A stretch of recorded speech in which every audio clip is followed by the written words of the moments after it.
Welcome to Pathways to Success, a program that supports micro, small, and medium enterprises here on the Bilyonaryo News Channel. I'm Mai Rodriguez. Our first guest today has been exposed to actors, artists, and art making his entire life. It comes as no surprise that he pursued a life dedicated to art, from paintings to performance art and filmmaking. And now with more than 30 solo and collaborative exhibitions since his first solo exhibit in 1993. Joining us in the studio is the multidisciplinary artist behind the Brut Collective, Reb Belleza. Hi, Reb. Hello. Hi. Welcome to Pathways to Success. Thank you. Thank you for welcoming. It's very good to have you here. So let's start when you got started here in making art at a very young age. Kasi, di ba, you were already exposed to the arts. So can you share with us how you started to appreciate art and learned how to make art? You know, I was a child actor, and in the filmmaking set, there are a lot of artists. There are the actors, the makeup artists, the people who do sets. So you get a kind of a feel of what they're doing, and then during break times, my elder actors or my ninangs, because I always work with people who are very close to me, would provide me with the biggest coloring books and the biggest the crayons. The crayons, yes, and that started my love for from the arts. It was like such a magnet for me to color or to vandalize even my tables in school in Lasal. And my electives growing up were art. I would always be in the art club or it was second nature because. And you were exposed at a very young age. Very young age. Everywhere around. Yes, it was around me. Whenever I would make a movie or in the house, the gifts I would receive were always, it pertains to art or art making. Yeah. Well, do you still remember your very first artwork? Actually, I don't, but I remember the first painting I did when I was in the United States for a visual communication advertising class in Santa Monica College. It was a man, it was autobiographical. It was me with my hands crossed. And since I was taking French at the same time, I wrote, "Avez-vous de l'argent?" or "Do you have money?" And that was the first painting I remember doing my studies in the United States. But my plates for the University of the Philippines were different because I was taking visual communications or advertising. So there, but as a young age, I really don't remember. Maybe coloring books. Yeah. From UP, you pursued further studies in the arts in the States. I took a break from UP because some of my classmates were going to Los Angeles to study in Otis Parsons. So that was a big influence for me to study, and I wasn't really acing my subjects. So my ninong found out that I was making tambay.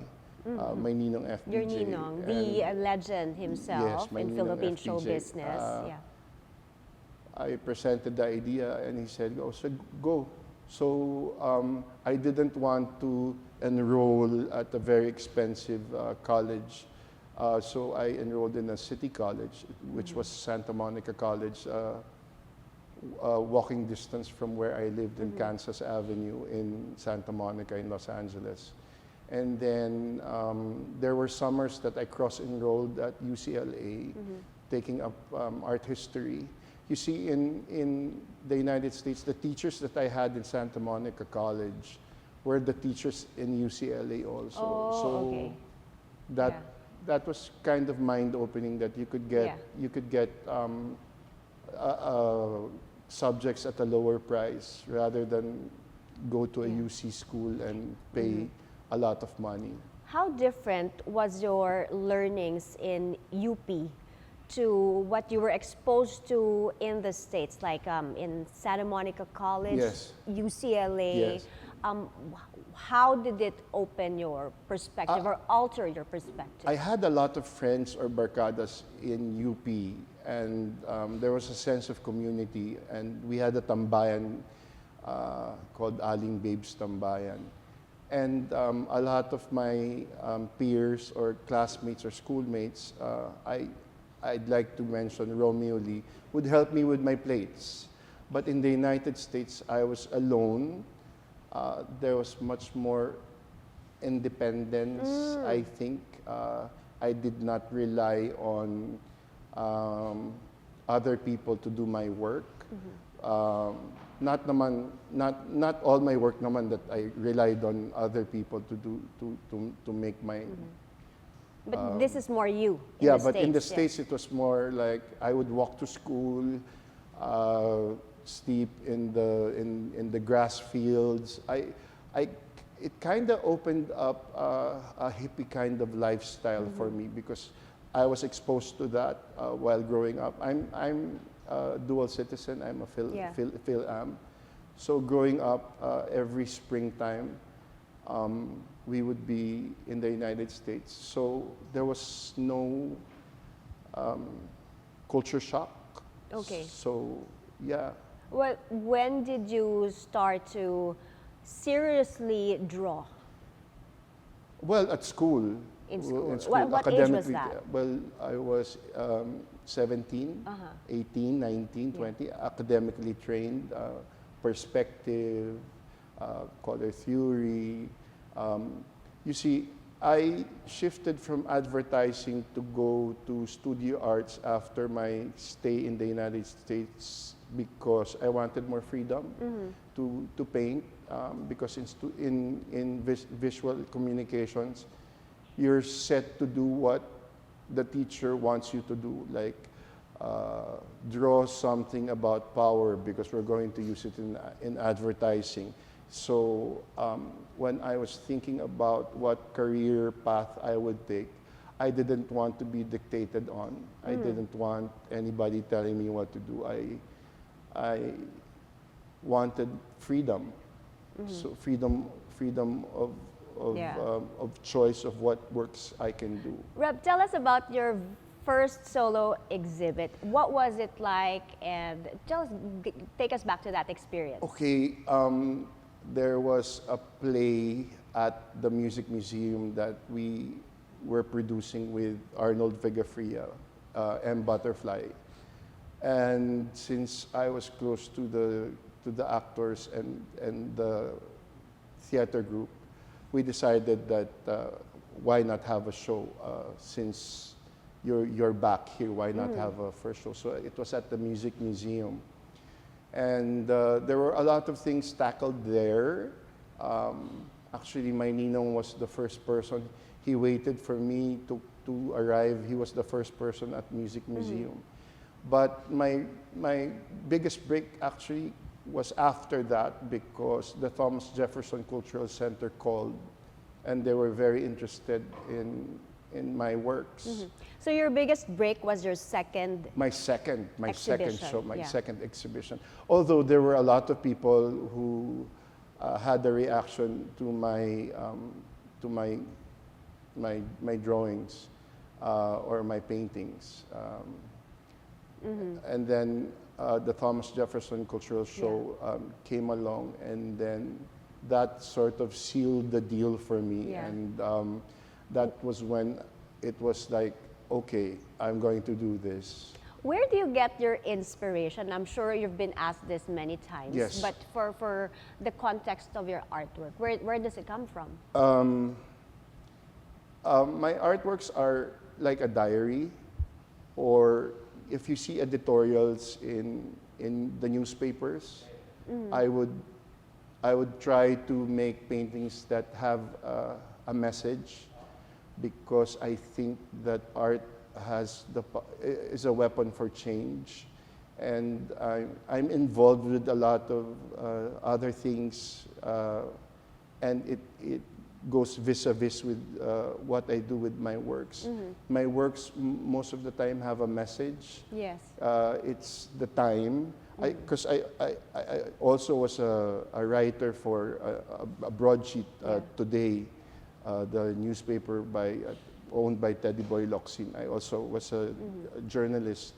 So Speaking about message, you yes. brought one of your works Yes, here, your yes, painting. yes, yes. The blue, what do you call this? Tell because us about what's the the message white behind and blue signifies or symbolizes Israel and what happened. it. This is your most recent work. Not for our current show, but this was like a diary entry of mine of what was going on. Going on. I was really very affected. I don't know where humanity is going, so I also pose those questions myself. Okay, so we are going to talk about your latest exhibit that's Yes. ongoing right now, but Yes. we have to take a quick break. Okay. And when we return, let's find out how artists can also become entrepreneurs. Stay with us here on Pathways to Success.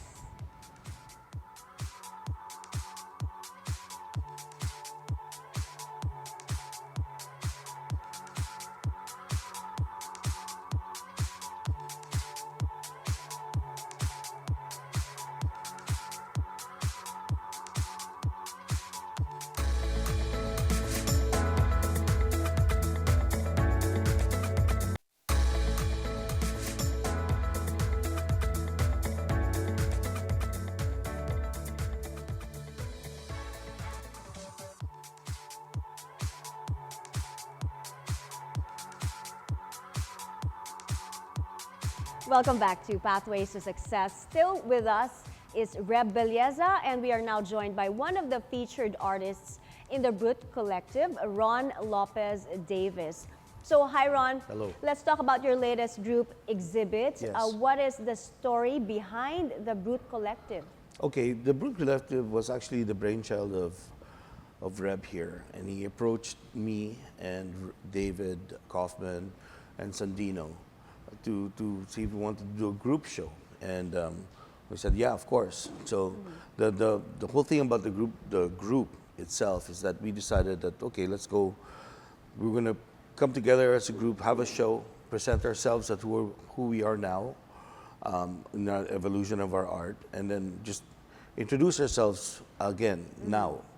And the difference was that this show has no theme, right? Yeah. Not like blue or what's it going to be about, whatever.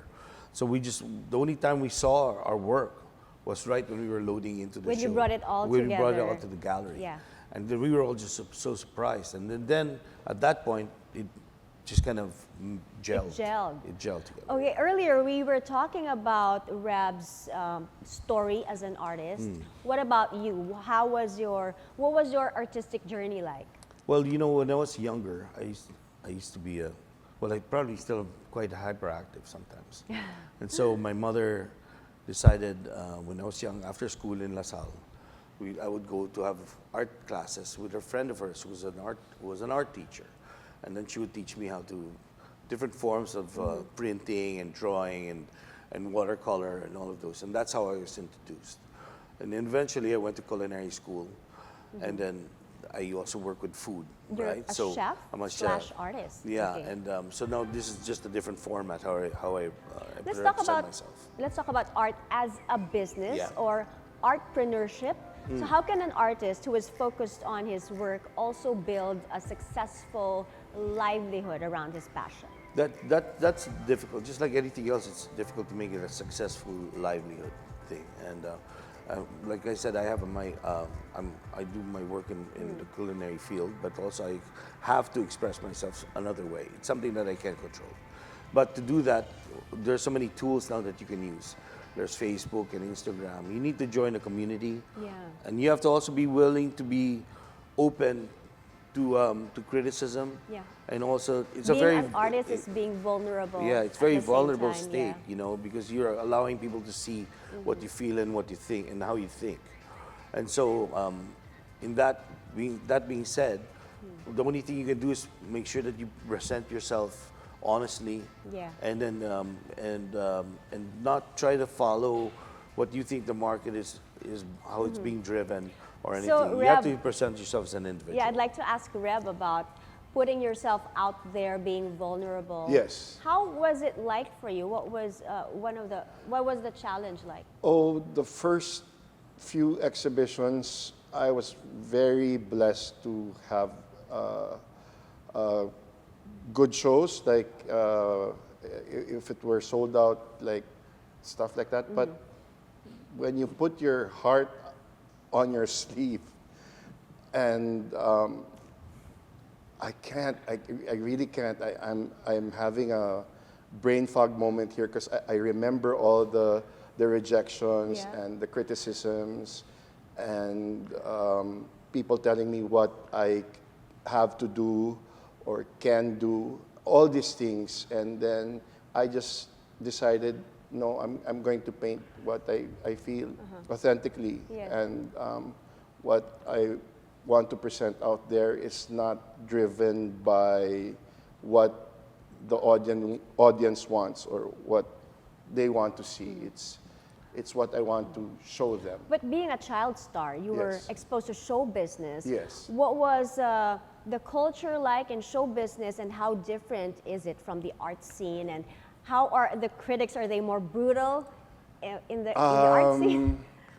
Same. The same. I would say my experience in both industries are the same, but it's easier to dust myself off in the art world because there are no personal intrigues or personal attacks on your person in like in showbiz. So, yeah. Okay, Ron, so talking about being vulnerable, experiencing rejection, how do you respond to rejection? You have to take it constructively in the end, but you also have to hold your own ground, because if you let criticism drive you, then you kind of lose your own perspective, right? And pretty much it's a very individual thing, and then you have to honestly present yourself. Sometimes if you do, what happens if you get driven another way and you start to emulate other people, they'll see it. Yeah. And then that ultimately will kill your market, because if for people who like your work prior. Tell us about the market right now. Yeah. In terms of your market, can you describe the buying behavior of art collectors, and is there a peak season? There's not really a peak season. There's a season for when there's art shows and art fairs that they go, and usually that's during the summer, and then there's also shows in the winter. But how people buy is either they buy for investment, and then they wanna put their money in that because it's solid, but that's also like a gamble. But I always tell people, if you want to buy art, buy it because you like it. And then eventually, because you're going to put it on your wall. And if you want to sell it, maybe you're lucky if somebody wants to pay more for it. Usually that's the case. But And as they say, art is very subjective. it's very subjective. And there's also a gray market where people like to trade Yes. their art, right? And then you buy it once from the artist, but then all the interactions after that are between the owners. Yeah. You know, So it's very interesting. There's another side market happening. Yes. Yeah. Okay. And sometimes, With auctions and all yeah, that. yeah, it disrupts our artist price, because sometimes owners or collectors of ours would like to sell our works, but won't get the prices that we have currently, or they can sell it for more because it has a lot more history, a lot more context, etc. So sometimes it's disruptive, Okay. but sometimes it's symbiotic. It goes It's well. market relevance, right? Yeah. Sometimes you're hot, sometimes you're cooler, sometimes Yeah. you're hot, sometimes you're cooler. Okay, thank you for Sure. explaining all of this to us, Ron. Thanks for joining Sure, us. thank you. And when we return, we will still have Reb and another artist who is also part of the Brut Collective, and we will talk about the evolution of the art industry. Keep it here on Pathways to Success.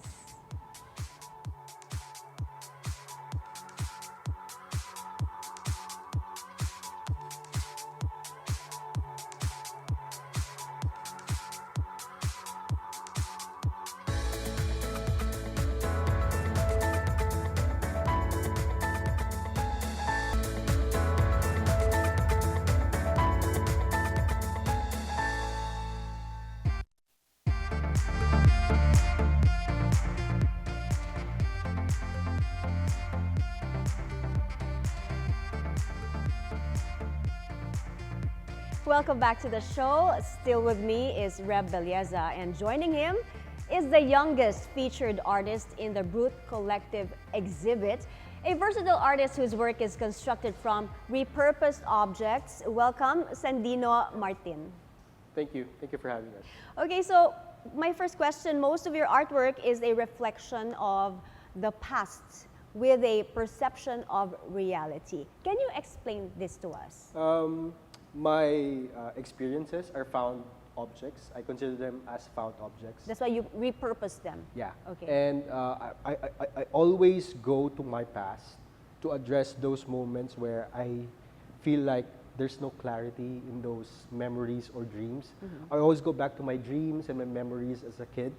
And now that I am older and more learned with the experiences of life, I'm trying to make sense of those unresolved memories and dreams from the past. And each found object also has a story. Yes.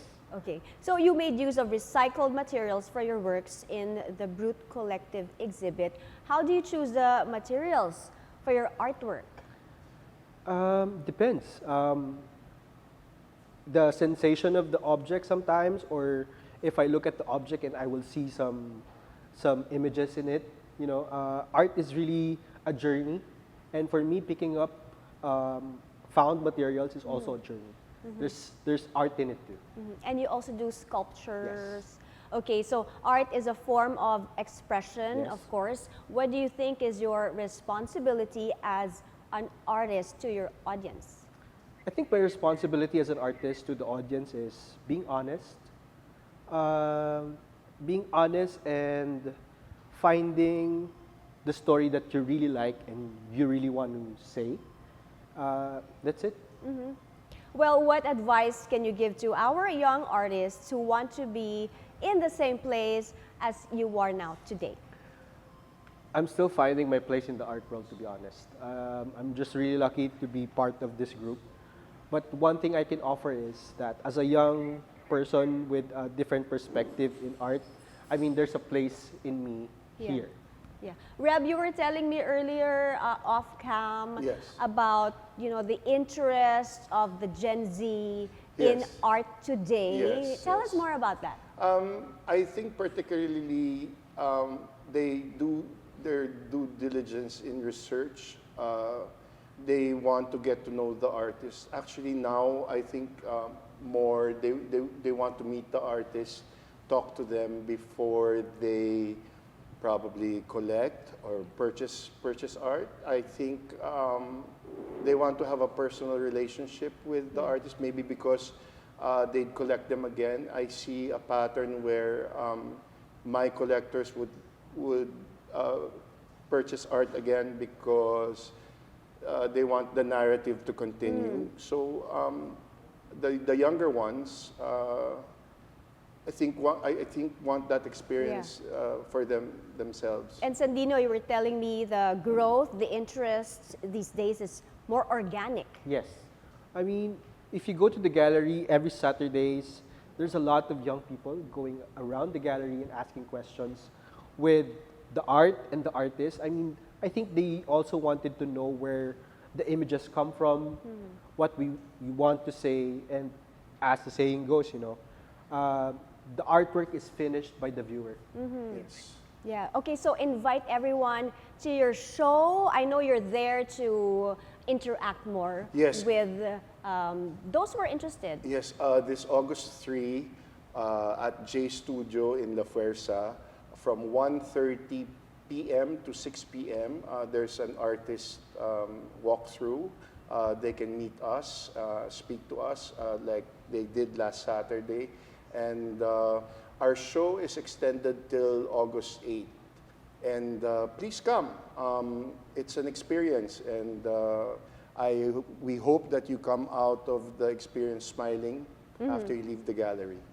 Yes. Smiling and enlightened. And enlightened. And yes. enlightened because of the artist walkthrough. Yes, You'll yes. all be there to talk Yes, to them. yes. Okay, thank you so much, Thank you. Reb, Sandino, and Ron, for joining us in the show today and sharing your inspiring stories. Thank you.